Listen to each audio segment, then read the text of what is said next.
Kaloor stadium നവീകരണത്തിന് സ്പോൺസറെ ഏൽപ്പിച്ചതിലെ ദുരൂഹതകൾ നീങ്ങുന്നില്ല. കരാറില്ലെന്നും not മാത്രമാണുള്ളതെന്നും നേരത്തെ പറഞ്ഞ GCDA chairman ചന്ദ്രൻ പിള്ള ഇന്ന് മാധ്യമങ്ങളോട് മാറ്റി പറയുന്നു. കരാറുണ്ടെന്നാണ് ഇപ്പോൾ അദ്ദേഹം പറയുന്നത്. അതിനിടെ GCDAയുടെ എക്സിക്യൂട്ടീവ് യോഗം കൊച്ചിയിൽ തുടങ്ങിയിട്ടുണ്ട്. പ്രതിഷേധങ്ങൾക്ക് ഇന്നുമുണ്ട് സാധ്യത.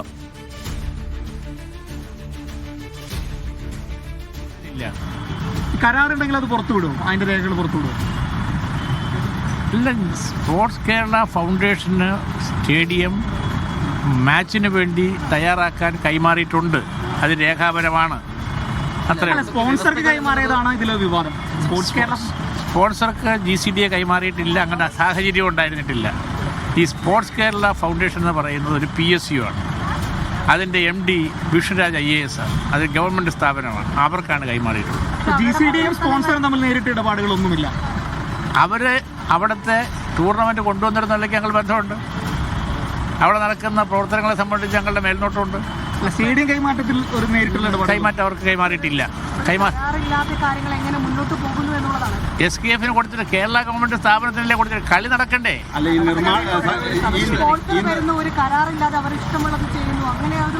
ഇഷ്ടമുള്ളതും ചെയ്യാൻ പറ്റില്ല. അതിന് മോണിറ്ററിംഗ് കമ്മിറ്റി ഉണ്ട്. ചെയ്യുന്ന ഓരോന്നും കൃത്യമായി പരിശോധിച്ച് എത്ര പണം മുടക്കി എന്ത് ചെയ്ത് രേഖപ്പെടുത്തി പോകും.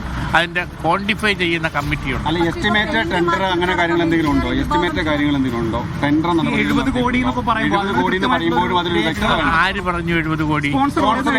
അതിന് എനിക്കെന്താ ഉത്തരവാദിത്വം? സ്പോൺസർ 70 കോടി എന്ന് പറയുന്നത് ഞാൻ ഏറ്റെടുക്കണം. ഈ നിർമ്മാണ പ്രവർത്തനങ്ങളുമായി അവിടെ നടത്തേണ്ട നിർമ്മാണ പ്രവർത്തനങ്ങൾ എന്തൊക്കെയാണെന്ന് നിശ്ചയിച്ചിട്ടുണ്ട്. അത് ഞാൻ പറഞ്ഞുതരാം. ഒരെണ്ണം പറഞ്ഞു. ഒന്ന് ഞാൻ പറയാം. ഒന്ന്, അത് ചുറ്റുമതിലിൻ്റെ ആവശ്യമുണ്ടായിരുന്നു. ആ ചുറ്റുമതിൽ അവർ നിർമ്മിക്കാൻ ധാരണയുണ്ട്. അതുമായി ബന്ധപ്പെട്ടാണ് കുറച്ച് മരം മുറിച്ചതെല്ലാം അനുവാദത്തോടു കൂടിയാണ്. അല്ലാതെ വല്ലതും നടന്നിട്ടുണ്ടെങ്കിൽ പ്രത്യേകം ഞങ്ങൾ പരിശോധിക്കും എന്നല്ല ഞാൻ പറയും. ഞാൻ പറഞ്ഞു കഴിഞ്ഞാൽ പിന്നെയും ചോദ്യം ചെയ്യേണ്ട കാര്യം ചെയ്തു. അതൊക്കെ നമുക്ക് ധാരണയുള്ള കാര്യങ്ങളല്ലേ. പിന്നെ അവിടുത്തെ ഒരു പ്രശ്നം വന്നിട്ടുള്ളത് അവിടുത്തെ ലൈറ്റുകൾ മാറ്റലാണ്. ലൈറ്റുകളുടെ കാര്യത്തിൽ ഇപ്പോൾ അവിടെ ഉള്ളത് ഹാലോജൻ ലൈറ്റുകളാണ്. LED വേണമായിരുന്നു. അതിലേക്ക് പോയിട്ടുണ്ട്. അപ്പോൾ അത് ഈ കളിക്ക് വേണ്ടി സ്റ്റേഡിയം ക്വാളിഫൈ ചെയ്യുന്ന നടപടികളിൽ ഒന്നാണ്. നിങ്ങളുടെ ആവശ്യം അതൊന്നും ചെയ്യാൻ പാടില്ല എന്നാണ്. അത് ചെയ്ത തെറ്റായി പോയി എന്നാണ്. എന്താ ഉദ്ദേശിക്കുന്നത്? പൊതുമുതലാണല്ലോ GCDAയുടെ പൊതുമുതലായിട്ടുള്ള ഒരു സ്റ്റേഡിയം. ഒരു ടെൻഡർ നടപടികളോ അല്ലെങ്കിൽ സുതാര്യമായിട്ടുള്ള ലേലം വിളിയോ കൊടുക്കാന്ന് പറയുന്നത് അങ്ങനെയൊന്നുമല്ല. നിങ്ങളുടെ ഈ ആവേശമെല്ലാം നല്ലത് തന്നെയാണ്. ചുരുങ്ങിയ ദിവസങ്ങൾക്കകത്ത് അവിടുത്തെ വർക്കുകൾ തീർക്കാൻ വേണ്ടിയിട്ട് ഞങ്ങൾ സ്റ്റേഡിയം കൈമാറി. ഒന്നാമത് GCDA നേരിട്ട് പണം മുടക്കുന്നില്ല. അത് ചെയ്യുന്നത് SKF വഴിയാണ്.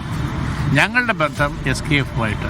SKF സ്പോൺസർക്ക് വർക്ക് ഏൽപ്പിച്ചു കൊടുത്തതോ അല്ല എന്തെങ്കിലും അതിലും ഉണ്ടാവുമല്ലോ. ഉണ്ടാവും. ഈ മാച്ച് നീട്ടി വെച്ച സ്ഥിതിക്ക് മാറ്റി വെച്ച് പറഞ്ഞു ഇനിയിപ്പോൾ എന്തായിരിക്കും, എങ്ങനെയാണ് മുന്നോട്ട് പോകുന്നത്? ഈ സമയബന്ധിതമായ ജോലി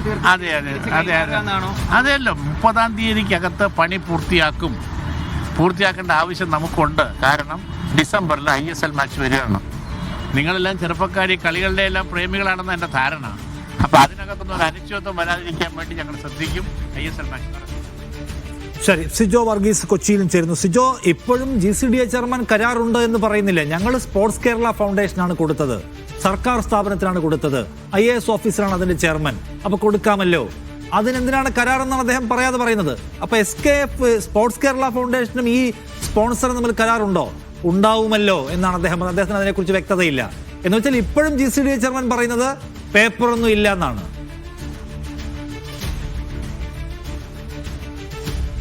നിഷാദ്, അത് തന്നെയാണ് ഒരു വസ്തുത. അതായത് കാര്യങ്ങൾ പയ്യെ മറന്നീക്കി പുറത്തു വന്ന് തുടങ്ങിയിട്ടുണ്ട്. വ്യക്തമായി ഇക്കാര്യത്തിൽ ഒരു കരാർ ഇല്ല എന്ന് മാധ്യമങ്ങളടക്കം നമ്മളടക്കം പലവട്ടം പറഞ്ഞതാണ്. അത് വ്യക്തവുമാണ്. പക്ഷേ ആ സമയത്താണ് അതിലൊരു വ്യക്തത വരുത്താൻ, വ്യക്തമായ ഒരു മറുപടി പറയാൻ GCDA ചെയർമാന് കഴിയാതെ വന്നത്. അതായത് സ്പോർട്സ് കേരള ഫൗണ്ടേഷനാണ് ഇതുമായി ബന്ധപ്പെട്ടിട്ടുള്ള ഒരു കരാർ നൽകിയിരിക്കുന്നത്, അല്ലെങ്കിൽ ഇതുമായി ചുമതലപ്പെടുത്തിയിരിക്കുന്നത്. ആ ചുമതലയിൽ ചില ധാരണകളുണ്ട്.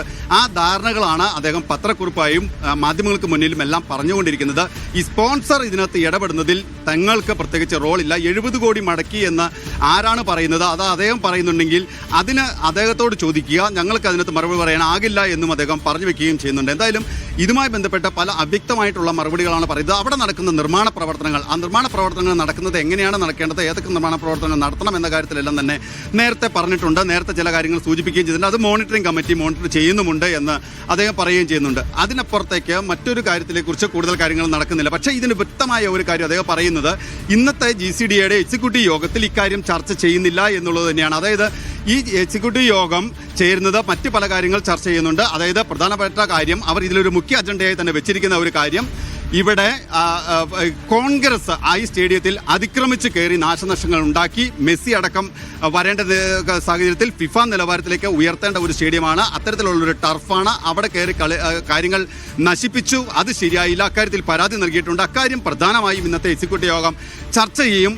മറ്റ് കാര്യങ്ങളൊന്നും തന്നെ ഇതിൽ ചർച്ചയാകില്ല എന്ന് ചെയർമാൻ തന്നെ പറഞ്ഞു വെക്കുകയും ചെയ്യുന്നത് ചർച്ച ചെയ്യേണ്ട കാര്യവുമില്ല. നവംബർ 30 കരാർ കാലാവധി കഴിയുന്ന മുറയ്ക്ക് ഈ സ്റ്റേഡിയം കൈമാറുകയും ചെയ്യുന്നുണ്ട്. പക്ഷേ അതേസമയം തന്നെ ഈ മുംബൈ GCDAയുടെ കരാർ ഏറ്റെടുത്ത് നടത്തിയിട്ടുള്ള ആളുകൾ, അത്തരം ചുമതലകൾ വഹിച്ചിട്ടുള്ള ആളുകൾ പ്രധാനപ്പെട്ട ഒരു സംശയം ഉന്നയിക്കുന്നുണ്ട്. ഇതിൽ ടെൻഡർ നടപടികൾ പൂർത്തിയാക്കിയിട്ടുണ്ടോ? അതായത് ഇത്തരം ജോലികൾ സർക്കാർ തലത്തിലുള്ള ഒരു സ്ഥലത്ത് ഒരു നിർമ്മാണ പ്രവർത്തനം നടത്തണമെങ്കിൽ ടെൻഡർ വിളിക്കണം, അതിൻ്റെതായ നടപടിക്രമങ്ങൾ പൂർത്തിയാക്കണം, പ്രത്യേക എസ്റ്റിമേറ്റ് തയ്യാറാക്കണം. എസ്റ്റിമേറ്റ് പ്രകാരമുള്ള തുക അനുസരിച്ചാണോ ഈ നിർമ്മാണ പ്രവർത്തനം നടക്കുന്നത് എന്നുള്ള മോണിറ്ററൈസേഷൻ ഉണ്ടാവണം. അത് മോണിറ്ററിംഗ് നടത്തണം. അതുമായി ബന്ധപ്പെട്ട വിലയിരുത്തലുകൾ എല്ലാം തന്നെ നടത്തേണ്ടതുണ്ട്. GCDAയ്ക്ക് സ്വന്തമായിട്ട് പ്ലാനിംഗ് വിഭാഗമുണ്ട്, എഞ്ചിനീയറിംഗ് വിഭാഗമുണ്ട്. പക്ഷേ എന്നിട്ടാണ് ഈ സ്പോർട്സ് കേരള ഫൗണ്ടേഷന് ഇത് മേൽനോട്ട ചുമതല കൈമാറുന്നത്. അതിന് പറയുന്ന ഒരു ന്യായം, സർക്കാർ ഏജൻസിക്ക് തന്നെയല്ലേ കൈമാറിയത്, അതിൽ മറ്റെന്തെങ്കിലും ഒരു പ്രത്യേകത ഇതിനകത്ത് എന്താണ് ഉള്ളത്, മറ്റ് അവ്യക്തമായിട്ടുള്ള ഒരു കാര്യങ്ങൾ അതിൽ സംശയിക്കേണ്ട ആവശ്യമില്ല. പക്ഷേ അപ്പോഴും വ്യക്തമായി പറയുന്നു, സ്പോൺസറിലേക്ക് നേരിട്ട് GCDA എത്തിയിട്ടില്ല. GCDA ഇതുമായിട്ട് ബന്ധപ്പെട്ടുള്ള കരാർ ഉള്ളത്, അല്ലെങ്കിൽ ഇതുമായിട്ട് ബന്ധപ്പെട്ട ധാരണയുള്ളത്, കരാർ എന്ന് നമുക്ക് പൂർണ്ണമായും പറയാനാകില്ല, ധാരണയുള്ളത് സ്പോർട്സ് കേരള ഫൗണ്ടേഷനുമായിട്ടാണ്. സ്പോർട്സ് കേരള ഫൗണ്ടേഷൻ എങ്ങനെയാണ് ഈ റിപ്പോർട്ടർ ബ്രോഡ്കാസ്റ്റിംഗ് കമ്പനിക്ക് ഈ മേൽനോട്ടം, അല്ലെങ്കിൽ ഇതിൻ്റെ ഒരു ധാർമ്മികപരമായിട്ടുള്ള ഇതിൻ്റെ ഉത്തരവാദിത്തങ്ങളൊക്കെ ഏറ്റെടുത്തു എന്ന നിലയിൽ ഈ കാര്യങ്ങൾ ഏറ്റെടുത്ത് നടത്താനുള്ള ചുമതല നൽകിയത്, അതിനെക്കുറിച്ച് ഇതുവരെ ഒരു വ്യക്തമായ മറുപടി GCDAയ്ക്കും പറയാനില്ല, ഈ പറയുന്ന ആളുകൾക്ക് ആർക്കും പറയാനില്ല. എന്തായാലും നിർമ്മാണം നടക്കുമല്ലോ, പൂർത്തീകരിക്കുമല്ലോ എന്ന് മാത്രം പറഞ്ഞ് കൈയൊഴിയാണ്. മികച്ച ഒരു സ്റ്റേഡിയം വരുന്നതിൽ നിങ്ങൾക്ക് എതിർപ്പുണ്ടോ എന്നൊരു ചോദ്യവും ചോദിക്കുകയും ചെയ്യുകയാണ്. പക്ഷേ അത്തരത്തിലുള്ള ചില ചോദ്യങ്ങൾ മാത്രം ഉന്നയിച്ചുകൊണ്ട് ഇതിനെ രാഷ്ട്രീയവൽക്കരിക്കാനുള്ള ഒരു നീക്കമാണ് ഇപ്പോൾ GCDAയുടെ ഭാഗത്തുനിന്നുണ്ടാകുന്നത്. ഇന്ന് പ്രത്യേകിച്ച് CPM-ന്റെ പാർട്ടി ഓഫീസിൽ ഈ CPM അനുഭാവികളായിട്ടുള്ള എക്സിക്യൂട്ടീവ് അംഗങ്ങളുടെ യോഗം ചേർന്നു. അതിനുശേഷമാണ് ഇന്ന് GCDAയുടെ എക്സിക്യൂട്ടീവ് യോഗത്തിലേക്ക് ചെയർമാൻ ഉൾപ്പെടെയുള്ളവർ വന്നിരിക്കുന്നത്.